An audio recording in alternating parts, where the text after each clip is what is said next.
Brazilian footballers speak of terror in Ukraine flight. Roberto Casemiro via www.amigo-images.de. A group of Brazilian footballers and their families arrived in São Paulo on Tuesday after a two-day odyssey to escape war-torn Ukraine, where they play their club football. The contingent of 13 Brazilians from Shakhtar Donetsk were among dozens of people that crammed into a train and then a bus for a journey to Romania that lasted more than 30 hours. From there, they were able to board flights back to their homeland. The hardest thing was everything we saw on the road. People dying, people that had nothing to do with this situation, said Pedrinho, a 23-year-old forward. Upon his arrival in São Paulo, I took my 4-month-old daughter with me and all I wanted was for her to be okay. Images of terror, destroyed cities. These are the things that remain in my. What I most want now is to be with my family, with my parents. I said goodbye to them every time we spoke because I did not know if it would be the last time we would talk.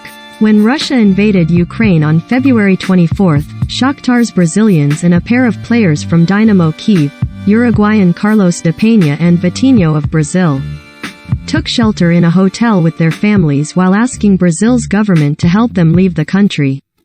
Before the war began, there were around 500 Brazilians in Ukraine.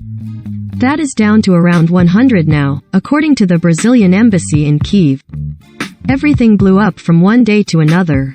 Thursday morning we were at home when we started hearing the sound of the bombs, the planes, and that's when the nightmare began, De Peña told AFP as he waited in São Paulo for an onward flight to Montevideo. It wasn't easy coordinating the transport because there were many desperate people fleeing, Russian troops closing in on the capital.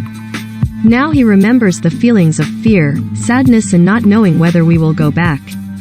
Brazilian Marlon Santos, 26, admitted it was difficult to stay calm.